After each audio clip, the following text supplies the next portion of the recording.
हरे कृष्णा, राधे राधे। आज हम आपको सावन मास का 18वां अध्याय सुनाएंगे।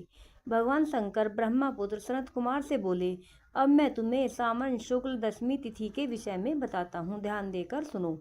सावन शुक्ल दशमी को व्रत का शुभारंभ कर प्रत्येक वर्ष माह की शुक्ल पक्ष की दशमी तिथि को व्रत रखना चाहिए।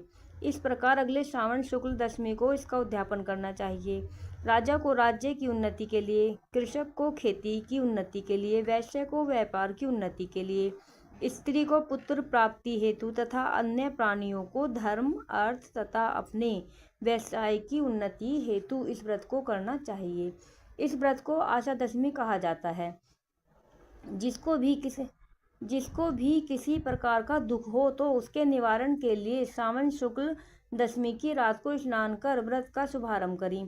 रात को 10 दिशाओं को फूल, पल्लव, चंदन, जौ के आटे द्वारा अपने घर में चौक को अंकित करके वाहन सहित स्त्री चिन्ह द्वारा चिन्हित करके घी से तैयार किया हुआ नैवेद्य देकर अलग अलग दीपक देना चाहिए। इसके बाद ऋतु फल देकर अपने मनोरथ को इस प्रकार स्पष्ट करना चाहिए, मेरी आशा पूर्ण हो, मेरा मनोरथ पूर्ण हो, मेरा कल्याण हो। इस प्रकार प्रतिमास निरंतर व्रत करना चाहिए और ब्राह्मणों को दक्षिणा भी देनी चाहिए। वर्ष की समाप्ति पर इसका उद्यापन भी करें।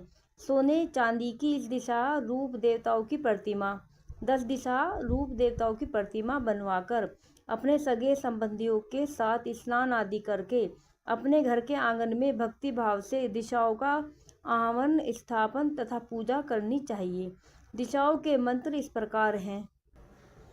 इंद्री दिशा 10 दिशा रूप देवता सुर तथा असुर।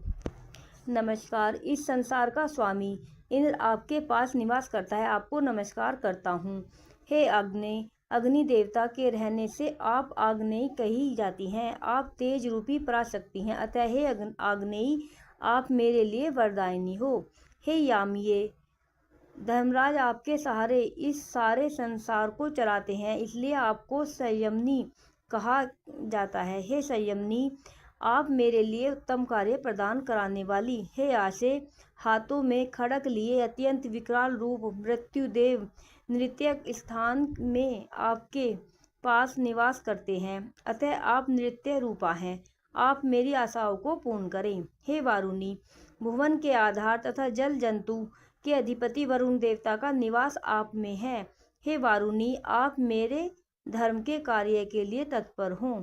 हे वामय, संसार के आधिकारिक प्राण रूप वायु देव आप अधिष्ठित हैं, इसलिए आप मेरे आंगन में प्रतिदिन शांति बनाए रखें। हे कावेरी, आप उत्तर दिशा में निवास करती हैं, कुबेर देव का निवास आप में ही है, इसलिए आप मेरे मनोरथों को पूर्ण करें। हे ऐशनाई, आप जगदीश शंभु से अलंकृत हैं। हे देवी, मेरे मनवांछित कार्यों को परिपूर्ण करें। आपको नमस्कार है, नमस्कार है।